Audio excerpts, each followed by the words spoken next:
नमस्कार दोस्तों, आप सभी का स्टडी फॉर यूपीएससी पीसीएस में स्वागत है।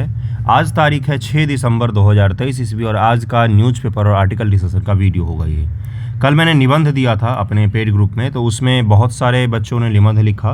तो देखिए, निबंध का जो सबसे इम्पोर्टेंट सेक्शन होता है वो होता है इंट्रो। इंट्रो जितना अच्छा आप निबंध का लिखेंगे, वहाँ से फ्लो स्टार्ट होता है एक पढ़ने का। अगर आप इंट्रो में परिभाषा या फिर कुछ ऐसे ही लिख देंगे, नॉर्मल लिख के आगे बढ़ जाएंगे, तो थोड़ा सा वहाँ पर आपको कम मार्क्स मिलते हैं।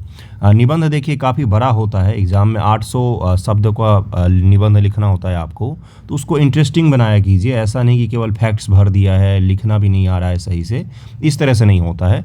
और टॉपिक के अनुरूप ही हमेशा लिखना चाहिए, जो टॉपिक में पूछा गया है उसी के इर्द गिर्द निबंध लिखना चाहिए। ओके, तो इसका ज़रूर ध्यान में रखिएगा कि इंट्रो जब भी बनाए निबंध का, तो कुछ इंटरेस्टिंग, कुछ अच्छा बनाने की कोशिश कीजिएगा। ओके, चलिए शुरू करते हैं आज का न्यूज़पेपर डिस्कशन से। पहला क्या है, तो वो जो कल मिचोंग चक्रवात के बारे में मैंने बताया था, उसका लैंडफॉल अब आंध्र प्रदेश में हुआ है लैंडफॉल, और उसका पहले कहाँ पर हुआ था, तो चेन्नई में हुआ था।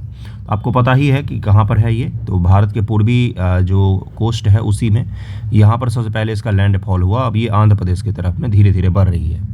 उसके बाद ये जो चक्रवात है इसका विनाश हो जाएगा, ख़त्म हो जाएगी ये तो। लेकिन कल मैंने आपको चक्रवात क्या होता है इसके बारे में तो आइडिया दे दिया था, लेकिन शहरी बाढ़ क्या होती है ना, उसके बारे में आज मैं बताऊंगा।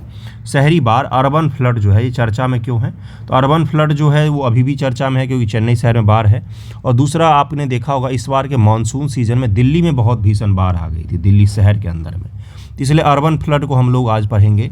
लेकिन उससे पहले आज के मुख्य टॉपिक में हम लोग आईआर का एक टॉपिक डिस्कस करेंगे, जिसको क्या बोला जाता है, गुजराल सिद्धांत।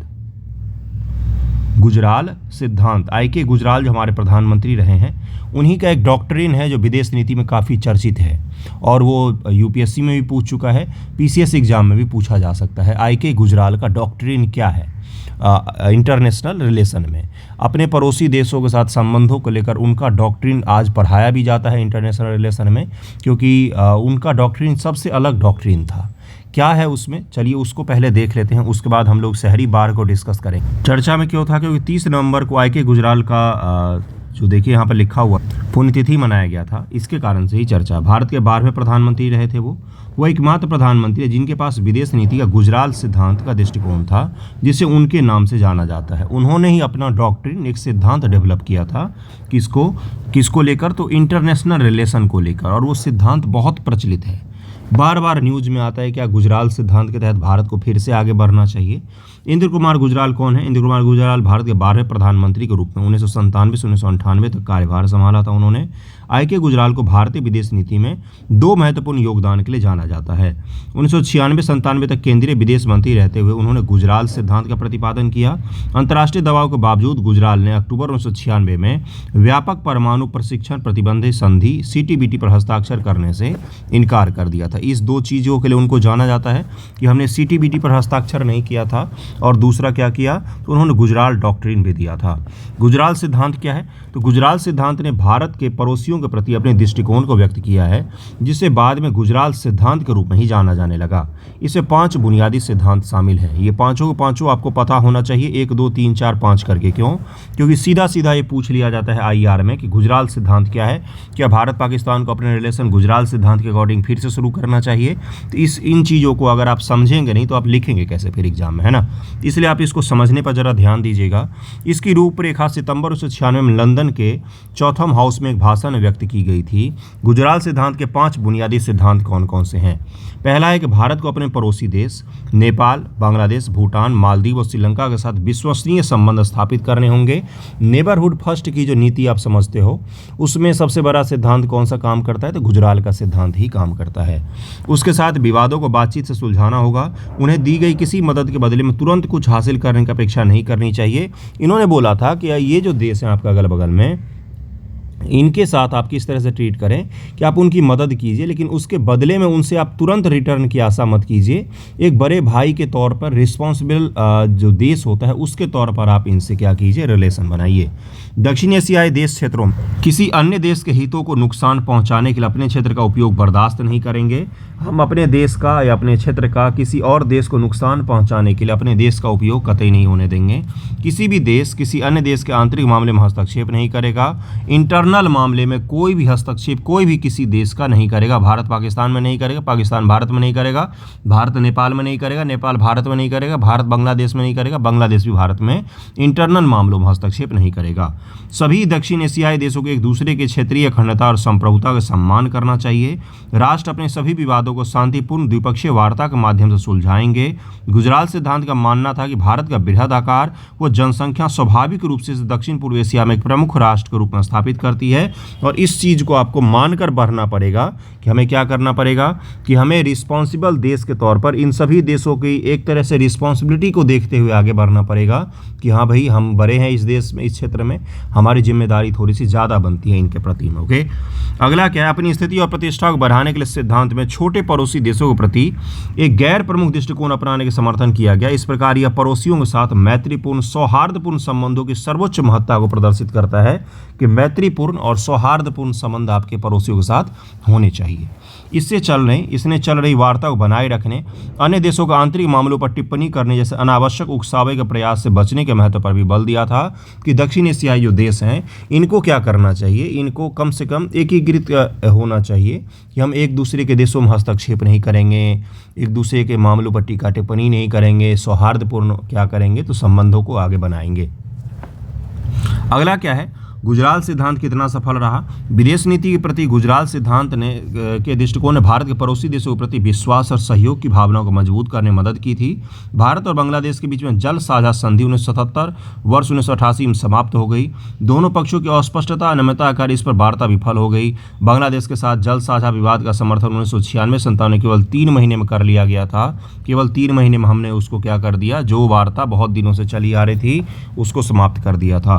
भारत ने गंगा में जल प्रवाह बढ़ाने के लिए एक नहर परियोजना हेतु भूटान से मंजूरी प्राप्त की। यह नेपाल के साथ जल विद्युत के उत्पादन के लिए महाकाली नदी को नियंत्रित करने की संधि के साथ मेल खाता है। इसके उपरांत सहयोग बढ़ाने के लिए श्रीलंका के साथ समझौते भी किए गए। इसके अतिरिक्त इसने पाकिस्तान के साथ समग्र वार्ता भी शुरू की थी। ये सब किसके बाद हुआ, जब गुजराल सिद्धांत दिया गया था उसके पश्चात हुआ था। गुजराल सिद्धांत आज के बाद जरूर ध्यान में रखिएगा, आईआर का सबसे इंपॉर्टेंट टॉपिक में से एक है ये, स्टैटिक टॉपिक है ये, कुछ स्टैटिक टॉपिक होते हैं ना, उसी में से एक है ये। ओके, समग्र वार्ता इस सिद्धांत पर आधारित थी कि संबंधों के संपूर्ण पहलू गंभीर समस्या समाधान संवाद के अंतर्गत आते हैं। सहमत क्षेत्र, व्यापार, यात्रा, संस्कृति आदि में सहमत शर्तों पर सहयोग शुरू होना चाहिए। भले ही कुछ विवाद अनसुलझे हों, और भले ही भारत और पाकिस्तान के बीच में कश्मीर को लेकर विवाद है, लेकिन कोई विवाद तो है नहीं, वही हमारा कश्मीर हड़प के बैठा हुआ है, लेकिन फिर भी हमें क्या करना चाहिए, हमें रिलेशन एक ठीक है, विवाद है तो विवाद है, लेकिन बाकी मामलों में हमें रिलेशन अच्छा करने की कोशिश करना चाहिए। जैसे चीन के साथ भी तो हमारे सीमा पर बहुत ज़्यादा विवाद है, झड़प भी होती है, और वो हमारे बहुत सारे क्षेत्र हड़प कर बैठा हुआ है, लेकिन क्या व्यापार में कोई कमी हुई है, नहीं हुई है ना। लेकिन पाकिस्तान के साथ तो व्यापार बंद है ना। तो ये मैं क्या बता रहा हूँ कि विवाद होते ही हैं आस पड़ोस में जब आप रहते हो तो, लेकिन उसको सुलझा के आगे बढ़ना चाहिए। ये कौन सा सिद्धांत था, तो आई.के. गुजराल का, इंद्र कुमार गुजराल का डॉक्ट्रिन है। अब इसका दूसरा पक्ष भी देखते हैं कि इसकी आलोचना क्यों की जाती थी गुजराल सिद्धांत की। पाकिस्तान के प्रति उदार दृष्टिकोण, पाकिस्तान ने हमेशा ही हमें धोखा दिया है। हमारे प्रधानमंत्री महोदय बस में बैठकर वहाँ पर गए थे, अटल बिहारी वाजपेयी जी लाहौर गए थे बस में बैठकर अटारी बॉर्डर से, अब बदले में क्या मिला, तो कारगिल मिला। हमारे प्रधानमंत्री नरेंद्र मोदी जी गए थे वहाँ पर नवाज शरीफ के घर पर मिलने के लिए, बदले में हमें क्या मिला, तो पठानकोट एयरबेस अटैक मिला था। तो ये हमेशा से ही उसका रहा है। क्यों रहा है उनका, अगर कभी आप ध्यान से सोचेंगे, देखिए दरअसल पाकिस्तान जो है ना, वो एक मिलिट्री स्टेट है। मिलिट्री स्टेट का मतलब एक सैन्य राज्य है। देखिए मैं किसी की ऐसे ही दुर्भावनापूर्व आलोचना नहीं करता हूँ, मैं हकीकत बताने की कोशिश कर, आप समझिएगा।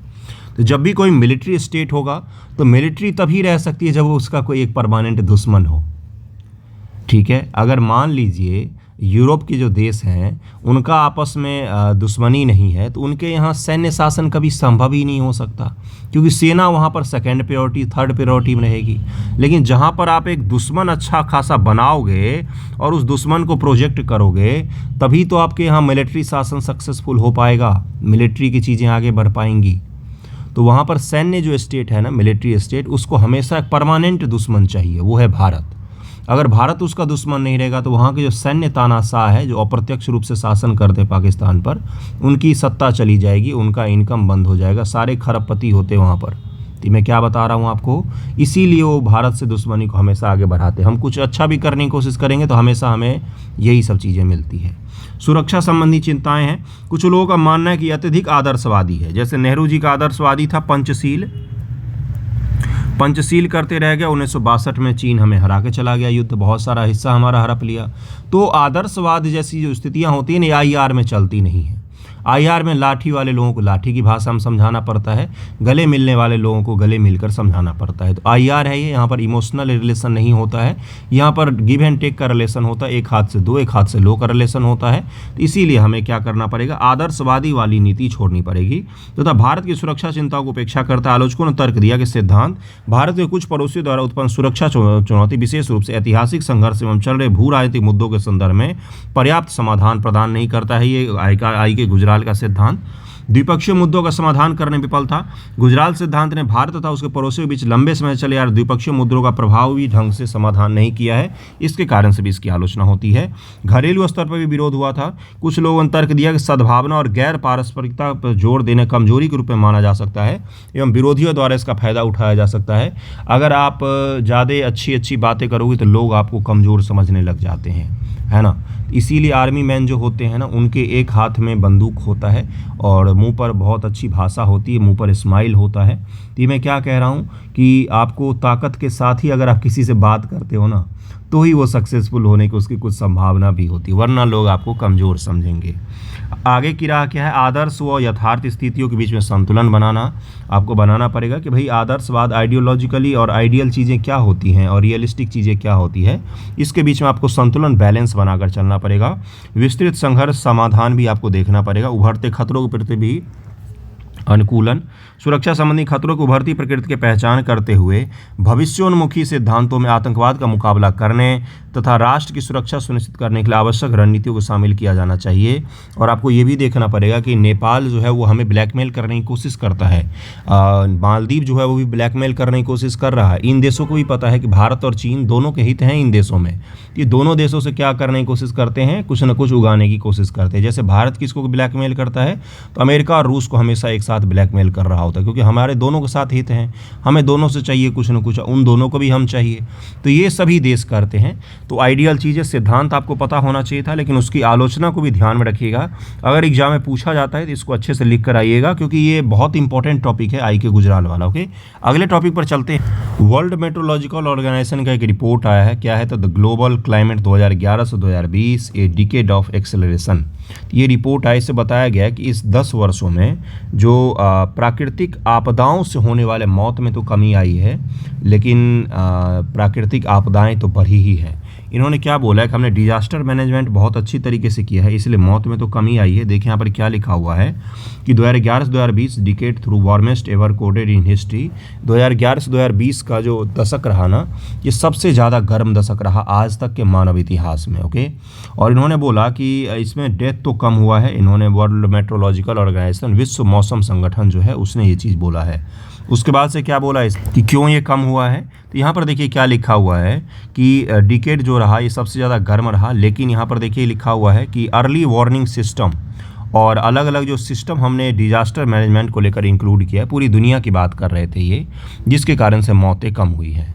This was also the first decade that depleted ozone hole visibility सोड रिकवरी। इन्होंने बोला है कि ओजोन जो लेयर है उसमें भी रिकवरी हो रहा है इस दशक में। कोई ऐसा ज़्यादा इसमें, जैसे पहले क्या होता था ना, दशक का रिजल्ट जब आता तो उसमें देखते हैं कि ओजोन का जो आपका छिद्र है वो बढ़ जाता था, लेकिन धीरे धीरे वो भी कम हो रहा है। वर्ल्ड मेट्रोलॉजिकल ऑर्गेनाइजेशन का 10 वर्षों का है, तो चूँकि अपने देश में साइक्लोन और बाढ़ और ये सब सूखा की घटनाएँ होती रहती हैं, इसलिए मैं आपको बोलूँगा कि इस तरह के जब रिपोर्ट आते हैं तो उसके कुछ अंशों को आप क्या करेंगे, तो उसको आप ऐड कर देंगे अपने आंसर में।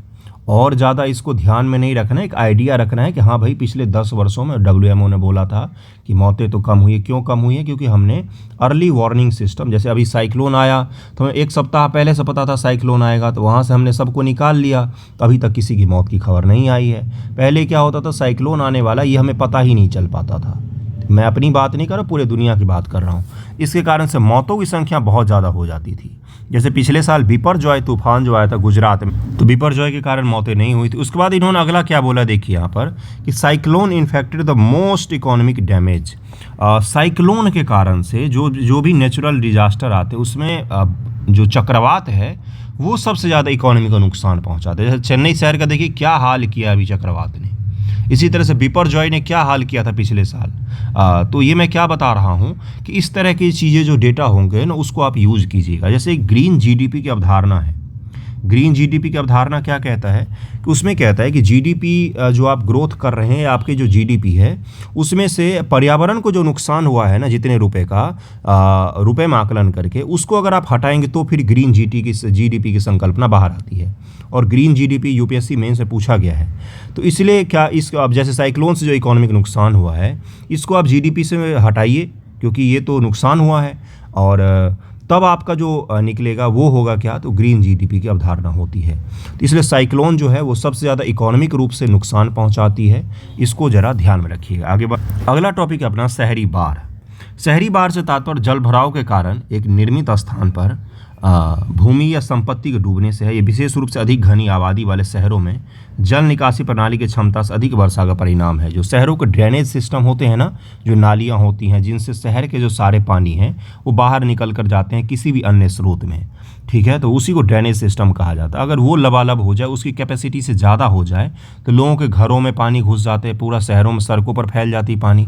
इसके कारण से क्या होता है, इसके कारण से शहरी बाढ़ उत्पन्न हो जाती है। ओके, देखिए क्या है, ग्रामीण बाढ़ समतल या निचले इलाकों में भारी बारिश के वर्षा के विपरीत शहरी बाढ़ स्थिति न केवल अधिक वर्षा कारण उत्पन्न होती है बल्कि इसका कारण अनियोजित शहरीकरण भी है।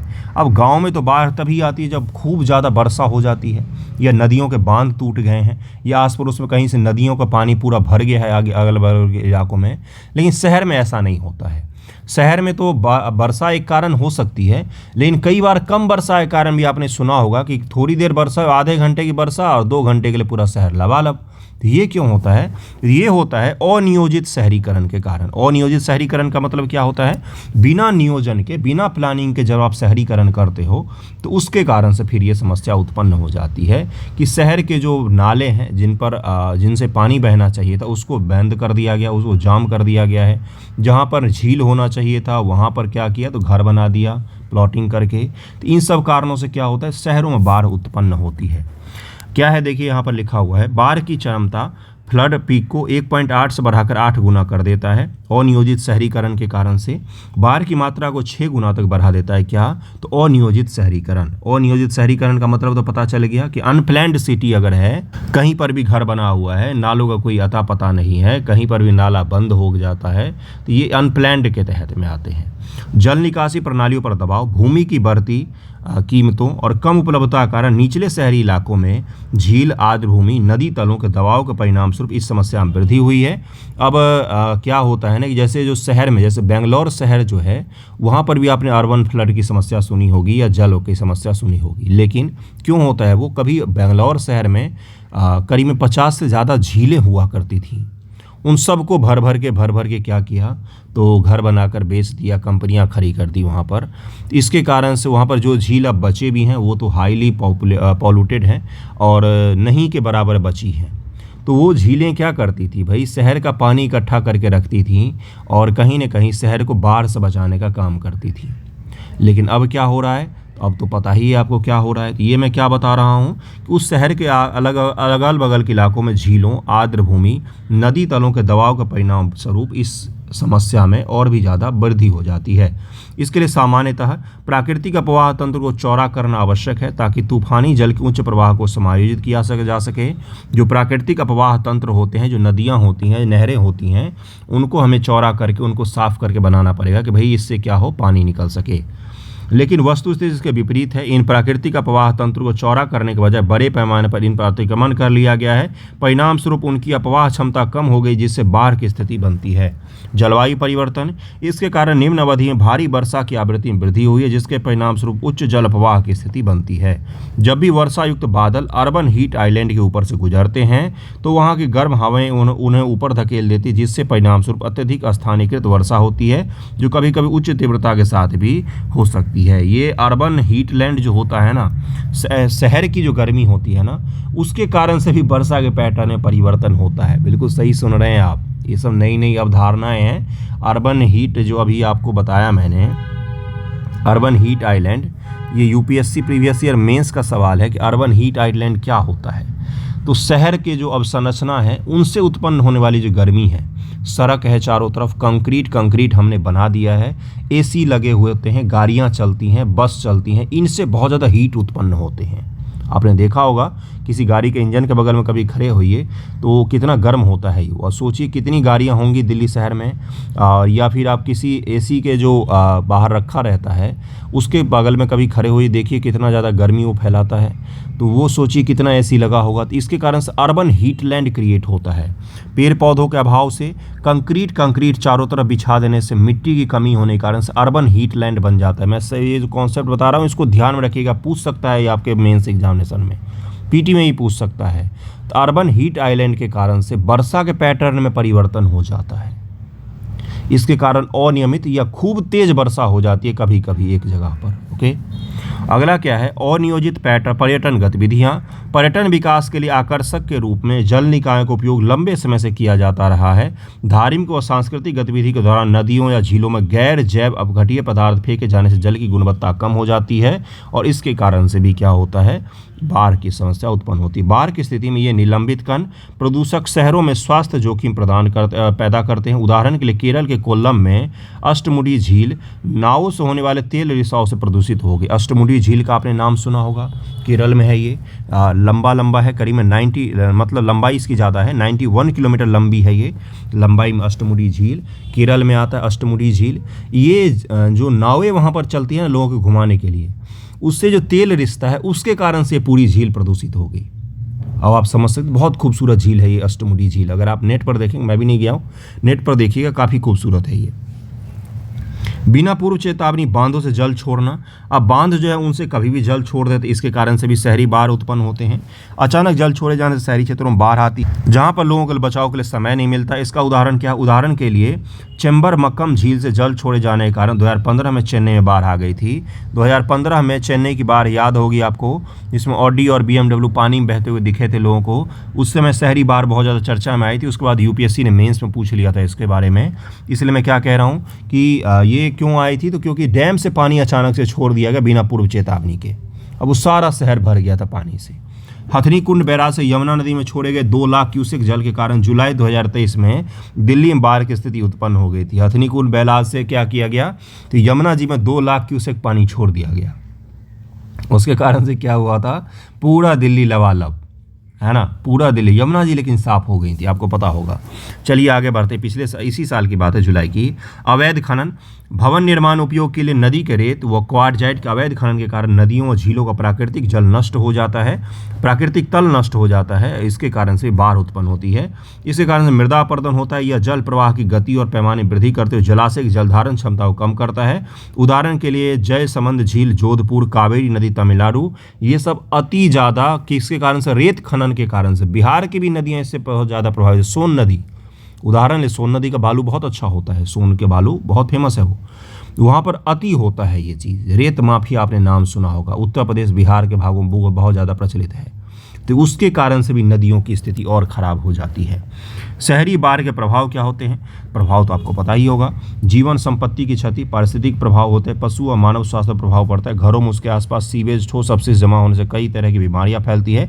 मनोवैज्ञानिक प्रभाव होता है, डेंगू जैसी चीज़ें फैलती। अभी देखिएगा शहर में, चेन्नई शहर से बाहर उतरने दीजिए, फिर वहाँ पर डेंगू का चपेट शुरू हो जाएगा। तो ये शहरी बाढ़ से जुड़े हुए मुद्दे मैंने आपके कारण और प्रभाव दोनों बताए हैं। इसका निवारण क्या हो सकता है, तो वो भी थोड़ा सा देख लेते। सरकार ने कौन कौन से प्रयास किए हैं, तो जल शक्ति अभियान, जेएसए अभियान शुरू किया है, अमृत सरोवर मिशन है, अटल भूजल योजना, कायाकल्प और शहरी परिवर्तन का अटल मिशन है 2.0, मॉडल बिल्डिंग बायलॉज बनाया 2016 का, आवास और शहरी मामलों के मंत्रालय द्वारा नगरीय बाढ़ पर मानक संचालन प्रक्रिया एसओपीज को भी शुरू किया गया है। हकीकत में कौन से इनमें से, कोई सा भी नहीं, जीरो, कुछ नहीं है। ये सब इनडायरेक्टली रूप से जुड़े हुए हैं। शहरी बाहर से कोई एक भी नहीं जुड़ा हुआ है। लिखने के लिए मैंने भी ये पॉइंट डाल दिया आपके लिए, लेकिन हकीकत में देखेंगे तो भारत में अर्बन फ्लड को कम करने के लिए सरकार के पास आज तक कोई प्लानिंग नहीं है। प्लानिंग बस एक ही चीज़ की होनी चाहिए, भाई शहर को साफ़ सुथरा रखो, नदी नालों को स्वच्छ रखो, तो अपने आप अर्बन फ्लड कम हो जाएगा आपका। कोई ऐसा बरसा नहीं होता जिसमें दिल्ली में, पटना में, चेन्नई में और सब जगहों पर पानी नहीं भरता हो। ठीक है, आगे बढ़ते अगला टॉपिक पर। अगला न्यूज़ बड़ा ही इंटरेस्टिंग है। क्या है? Bank write off 10 lakh crore, recover 7 lakh crore इन 5 साल।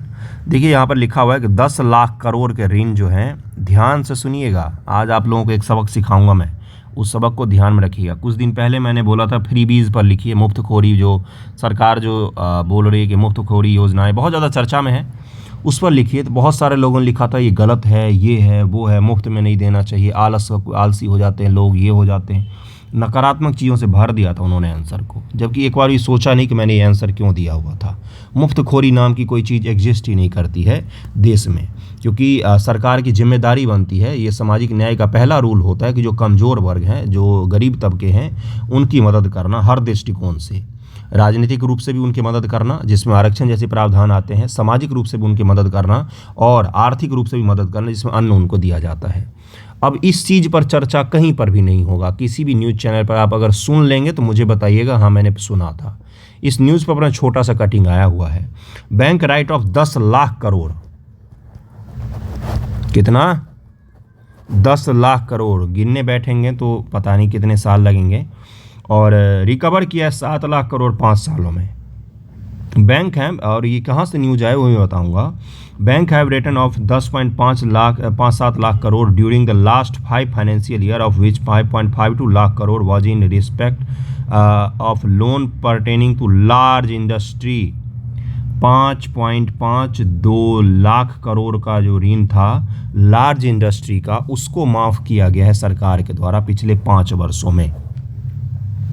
अब आप एक काम कीजिए, जितने कल्याणकारी योजनाएं चलती हैं, जिसको आप फ्रीबीज बोलते हो, चाहे वो आयुष्मान भारत हो, या फिर फ्री में लोगों को बस में चढ़ाना हो, या फ्री में कुछ भी करना हो, उन सब को जोड़िए। वो कल्याणकारी योजनाओं पर कितने खर्च कर रही है सरकार, और बड़े इंडस्ट्री के 5.52 लाख करोड़ रुपए जब माफ़ किए हैं, तो उससे कंपेयर करके देखिए कि कितना खर्च वहाँ पर कर रही है, कितना खर्च यहाँ पर कर रही है। लोन माफ़ कर दिया गया है बैंकों के बैलेंस शीट को सही करने, और भी कोई रीज़न हो सकता है माफ़ करने का। तो चलिए ठीक है, अपने ही देश के कंपनियां होंगी, इंडस्ट्री जिनका माफ़ किया होगा। मैं आपको एनपीए के बारे में बता देता हूं, नॉन परफॉर्मिंग एसेट्स क्या होता है इसके बारे में बता देता हूं, क्योंकि इसके बारे में कई बार एग्जाम में पूछ लिया जाता है। बाकी ये डेटा ज़रूर ध्यान रखिएगा। Bank write off 10 lakh crore का उसने ऋण माफ़ किया है, जिसमें 5.57 लाख करोड़ जो है वो बड़े इंडस्ट्रीज़ का है। यहाँ पर देखिए लिखा हुआ है लार्ज इंडस्ट्रीज़ का है। बाकी 5 लाख करोड़ जो होगा वो छोटे इंडस्ट्री का, या सामान्य लोगों का, या किसानों का वगैरह वगैरह का हो सकता है। ओके, और इसके साथ इस शेड्यूल कमर्शियल बैंक जो है, अनुसूचित वाणिज्यिक बैंक जो बैंक है बड़े बड़े देश के, उन्होंने 7 लाख करोड़ का रिकवर भी किया है। 7 लाख करोड़ का रिकवर का मतलब जो एनपीए बनने जा रहे थे उन सबको रिकवर किया है। बैंकों फिर से पैसे वापस आए हैं, लोगों ने अपने अपने लोन चुकाए हैं। एनपीए क्या होता है, ये टर्मिनोलॉजी समझ लीजिए। देखिए एनपीए क्या होता है कि जब बैंकों द्वारा दिया गया कर्ज डूब गया हो, उसके वापस आने की कोई उम्मीद ना हो, तो इस तरह के गैर कर्ज को गैर निष्पादित संपत्ति, एनपीए, नॉन परफॉर्मिंग एसेट्स कह दिया जाता है। इसे अंग्रेजी में एनपीए एसेट्स कहा जाता है। अमूमन बैंकों को लोन को तब एनपीए में शामिल किया जाता है जब तय तिथि से 90 दिन के अंदर उस पर बकाया ब्याज या मूलधन की किस्त नहीं चुकाई जाती है। आपने ऋण लिया और आपको चुकाना था मान लीजिए 10 तारीख को, लेकिन 10 तारीख के 90 दिनों के बाद तक ना तो मूलधन गया उसके पास और ना ही उस पर ब्याज मिल रहा है उसको, बैंकों को वापस, उसको हम किस में डाल देंगे, तो उसको हम एनपीए में डाल देते हैं। 90 दिन को जरूर ध्यान में रखिएगा, ये 90 दिन को 180 दिन देकर आपके एग्जाम में पूछ लेगा और आप गलत कराएंगे वहाँ पर। ओके, कब और कैसे प्रारंभ हुई थी एनपीए की समस्या? 2008 में अमेरिका से शुरू हुई आर्थिक मंदी ने सारी दुनिया को अपने चपेटे में ले लिया। हालांकि कुछ विशेषज्ञों का मानना है कि भारत पर इसका प्रभाव अपेक्षाकृत कम था, लेकिन भारत इस मंदी के प्रभाव से पूरी तरह छूता नहीं था। भारतीय कंपनियों को भी इसका शिकार होना पड़ा था।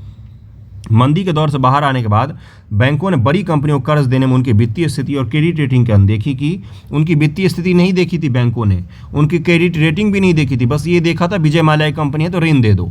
इस कारण से क्या हुआ, एनपीए बन गया। विजय माल्या का एक नाम लिया मैंने उदाहरण के तौर पर, लेकिन आप बाकी समझ गए होंगे मैं क्या कह रहा हूँ।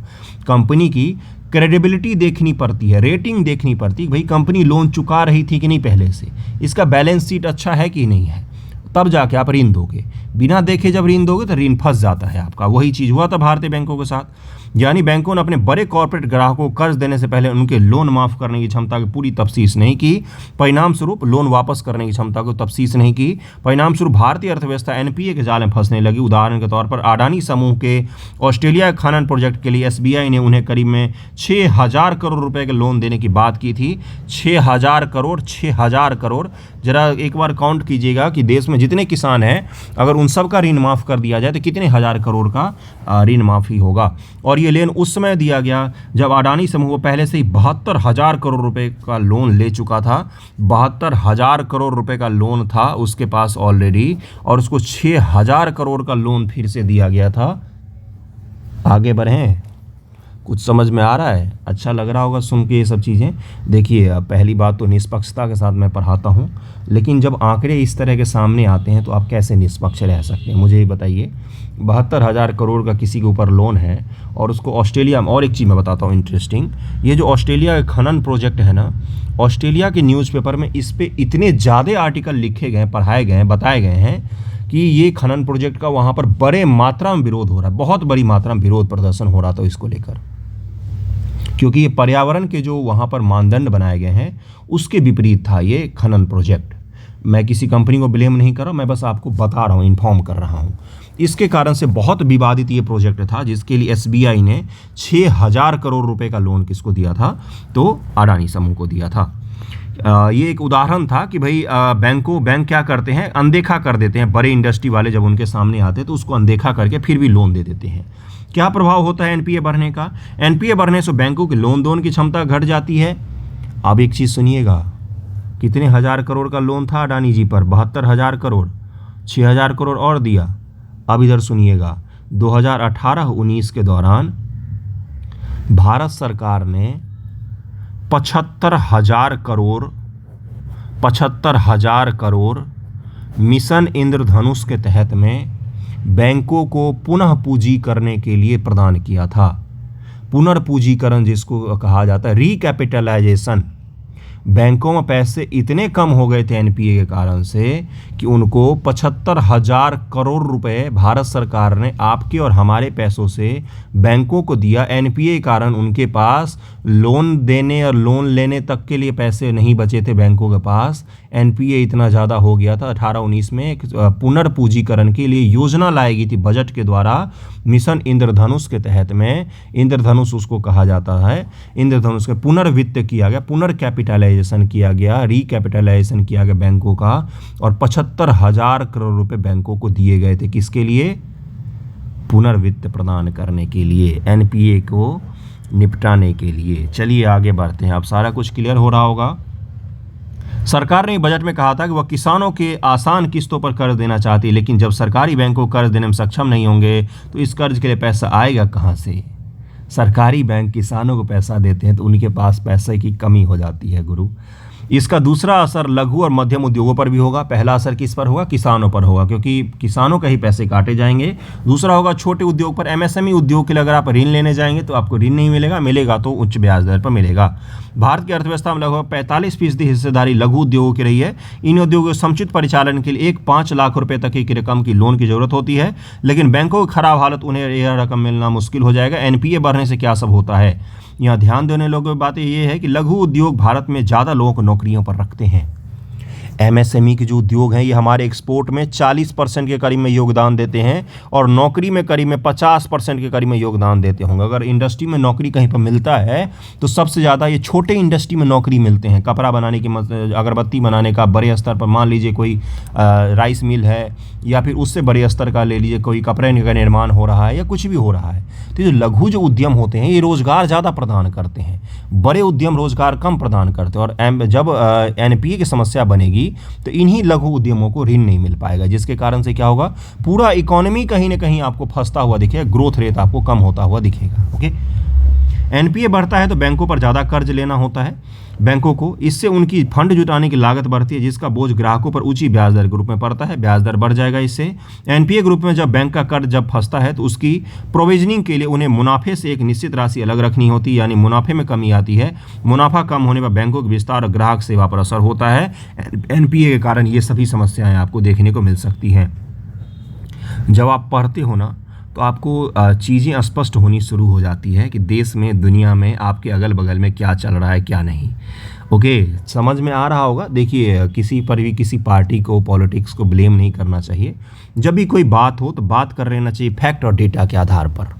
बस आदमी अपने आप चुप हो जाता है, आगे बढ़ जाते हैं हम। अगला न्यूज़ है थोड़ा सा आईआर से संबंधित और थोड़ा सा आपके करंट से संबंधित भी है। क्या है वो, अभी मैं बताऊंगा आपको। India announce $250 million line of credit to Kenya in agriculture sector. देखिए, भारत और केन्या पता होगा। केन्या, देखिए अब तो इसकी क्रिकेट टीम नहीं रही, लेकिन पहले इसकी क्रिकेट टीम बहुत फेमस हुआ करती थी। केन्या और जिम्बाब्वे, इसकी क्रिकेट टीम गायब ही हो गई दुनिया से। बताओ यार, कितनी अच्छी टीम हुआ करती थी एक समय में। तो भारत ने इसको $250 मिलियन का हमने क्या दिया, लाइन ऑफ क्रेडिट दिया। लाइन ऑफ क्रेडिट मैंने बताया था। लाइन ऑफ क्रेडिट क्या होता है, पिछले लेक्चर में बताया था कि भारत आज क्या करेगा, अपने खातों में ₹250 रख देगा। अब केन्या को जब जब एग्रीकल्चर सेक्टर में कोई काम होगा तो उसमें ₹250 हमसे निकाल कर वो कर लेगा। ठीक है, इसको क्या कहा था, लाइन ऑफ क्रेडिट। अब केन्या के साथ हमारे रिलेशन अच्छे हैं ही, हिंद महासागर का देश है ये, इसलिए हमें और भी इसके साथ अच्छे रिलेशन करने पड़ेंगे। इसका लोकेशन बड़ा ही महत्वपूर्ण है। अगर हिंद महासागर पर आपको नज़र रखना है तो केन्या में आप अपना बेस बना सकते हो और वहाँ से आप नज़र रख सकते हो। ओके, और उसी तरह के हमारे साइन भी हुए हैं। प्रधानमंत्री महोदय हैं, ये राष्ट्रपति महोदय हैं। देखिए यहाँ पर क्या बोला गया है कि एजुकेशन, उसके बाद से स्पोर्ट, उसके बाद से आपका डिजिटल सोल्यूशन और इंडियन ओशियन में मैरीटाइम को लेकर भी हमने क्या किया, एंगेजमेंट को बढ़ाने की कोशिश की है। अब केन्या का जरा मैं लोकेशन दिखा देता हूँ, बाकी इसके साथ रिलेशन पर कोई विस्तृत सवाल नहीं पूछा जाएगा। ग्रेटर अफ्रीका में ज़रूर पूछा जा सकता, अफ्रीकन यूनियन से संबंधित ज़रूर पूछा जा सकता है, क्योंकि उसको भारत ने क्या किया है, G20 का हिस्सा बनाया अफ्रीकन यूनियन को। लेकिन पर्टिकुलरली केन्या के साथ रिलेशन नहीं पूछा जाएगा, फिर भी हम इसको आने वाले वीडियो में निपटा लेंगे। लेकिन आज केन्या का आप लोकेशन देख रहे, इसका लोकेशन बहुत ज़्यादा इंपॉर्टेंट। इसके जो पड़ोसी देश है उनका भी नाम ध्यान में रखिएगा। देखिए यहाँ पर हिंद महासागर में है ये, यहाँ पर तंजानिया दिखेगा, यहाँ पर आपको माउंट किलीमंजारो दिखेगा। इसके बॉर्डर पर कौन सा माउंट दिखेगा, माउंट किलीमंजारो दिखेगा। और एक चीज़ बताता हूँ, किलीमंजारो के बगल से यहीं से विषुवत लेक गुजरती है। ये विक्टोरिया लेक है ना, विक्टोरिया लेक से विषुवत गुजरती है। लेकिन माउंट किलीमंजारो 5000 से ज़्यादा हाइट होने के कारण, 5000 मीटर ज़्यादा हाइट होने के कारण माउंट किलीमंजारो पर विषुवत के समीप में एक ऐसा पर्वत जहाँ पर बर्फ़ पाया जाता है, वो एक अद्भुत नमूना आपको दिखता है। तंजानिया के साथ, लेक विक्टोरिया के साथ भी सीमा लगता है किसका, तो केन्या का। युगांडा के साथ सोमालिया हॉर्न ऑफ अफ्रीका का देश है। इथियोपिया भी हॉर्न ऑफ अफ्रीका का देश है। और सूडान है जिसके साथ इसकी सीमाएं लगती हैं। तो Sudan, Ethiopia, Somalia, Uganda, Tanzania, इसके साथ सीमाएं लगती हैं। इसकी राजधानी है नैरोबी में UNEP, United Nation Environment Programme का जो ऑफिस है वो मुख्यालय यहीं पर है। लेक विक्टोरिया से इसकी सीमा भी लगती है।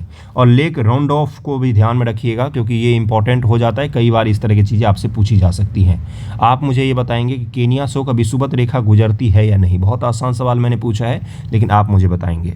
उसके बाद यहाँ पर जाएंगे तो यहाँ पर आपको आगे बढ़ते हुए मोजाम्बिक चैनल दिखता है। मोजाम्बिक चैनल दिखेगा। यहाँ पर आपको छोटे मोटे द्वीप दिखेंगे। यहाँ पर नीचे मोडागास्कर दिखेगा। सारा कुछ मैंने बता दिया। अगले टॉपिक पर चलते। अगला टॉपिक बिहार स्पेशल संबंधित है। क्या है, बिहार पंचायत उपचुनाव के लिए तारीखों का ऐलान हो गया है, लेकिन इससे हमें क्या, कौन सा आपको मुखिया का इलेक्शन लड़ना है। आगे बढ़ते हैं, मैं बताऊंगा राज्य चुनाव आयोग के बारे में, उसके आर्टिकल बता दूंगा। 4 दिसंबर 2023 को बिहार राज्य निर्वाचन आयोग द्वारा पंचायत के उपचुनाव की तारीखों का ऐलान कर दिया गया। राज्य पंचायतों कुल 1675 पदों के लिए उपचुनाव होंगे। ठीक है भाई, हो जाए। राज्य निर्वाचन आयोग के द्वारा, क्या बोला मैंने, राज्य निर्वाचन आयोग के द्वारा जारी किए गए अधिसूचना के तहत मतदान की तारीख 28 दिसंबर निर्धारित की गई, जबकि नामांकन इतना तारीख को होगा। आपको अगर नामांकन करना हो तो कर लीजिएगा, मुखिया जी बन जाइए। अगला क्या है, राज्य निर्वाचन आयोग। अब यहीं से सवाल आपके पूछे जाएंगे, इससे जुड़े हुए आर्टिकल पूछ लिए जाते हैं और आप आर्टिकल में फंस जाएंगे, क्योंकि पीटी में ये इंपॉर्टेंट है ये। देखिए आपको मैं बताता हूँ, अपने यहाँ जो निर्वाचन आयोग होता है वो 2 स्तरों पर होता है। एक होता है निर्वाचन आयोग, वो भारत के स्तर पर किसका चुनाव करवाता है, तो विधानसभा, लोकसभा जिसको आम चुनाव बोलते हैं, जनरल इलेक्शन अगले साल है 2024 में।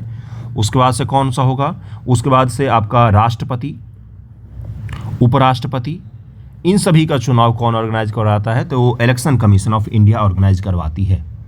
ठीक है। और लेकिन राज्य स्तर के जो चुनाव होते हैं, कौन कौन से राज्य स्तर पर चुनाव होते हैं? क्या विधानसभा वाले? अरे नहीं भाई, विधानसभा नहीं, राज्य स्तर पर चुनाव यानी कि पंचायत व नगर पालिका, इसमें भी चुनाव होता है। लोकल बॉडीज जिसको कहते हैं, लोकल बॉडीज आपको पता ही होगा।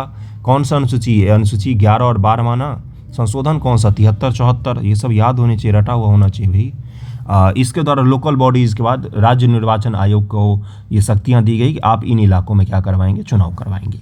राज्य निर्वाचन आयोग को स्थानीय निकायों के लिए स्वतंत्र और निष्पक्ष चुनाव आयोजित करने का कार्य सौंपा गया है। आर्टिकल 243 के 1 संविधान की इस अनुच्छेद के मुताबिक पंचायती राज संस्थाओं के चुनाव के लिए निर्वाचन नामावली तैयार करने, चुनाव आयोजित करने हेतु अधीक्षण, निर्देशन, नियंत्रण संबंधी सभी शक्तियां राज्य निर्वाचन आयोग में नियुक्त होंगी। इसमें राज्यपाल द्वारा नियुक्त राज्य निर्वाचन आयुक्त भी सम्मिलित होते हैं। राज्य निर्वाचन आयुक्त की नियुक्ति कौन करते हैं? राष्ट्रपति, राज्यपाल, मुख्यमंत्री, प्रधानमंत्री, तो राज्यपाल महोदय करते हैं। नगर पालिकाओं संबंधित प्रावधान अनुच्छेद 243 जेड ए में शामिल है। अनुच्छेद 243 के 2 इस अनुच्छेद में कहा गया है कि राज्य चुनाव आयुक्त की शक्तियां और कार्यकाल को राज्य विधायिका द्वारा बनाए गए कानून के अनुसार निर्देशित किया जाएगा। अनुच्छेद के मुताबिक राज्य चुनाव आयुक्त को केवल उच्च न्यायालय के न्यायाधीश के अभियोग की प्रक्रिया का पालन करते हुए हटाया जा सकता है। राज्य के जो इलेक्शन कमिश्नर होते हैं उनको हाईकोर्ट के न्यायाधीश के जो हटाने की प्रक्रिया है, महाभियोग की प्रक्रिया, उसी प्रकार की प्रक्रिया के द्वारा केवल हटाया जा सकता है। इसको जरूर ध्यान में रखिएगा राज्य निर्वाचन आयोग को। बाकी आज के लिए न्यूज़पेपर डिस्कशन यहीं तक रहा। कैसा लगा है वीडियो जरूर बताया कीजिए, थोड़ा सा वीडियो को शेयर कर दिया कीजिए। और थैंक यू सो मच आप सभी का वीडियो देखने के लिए।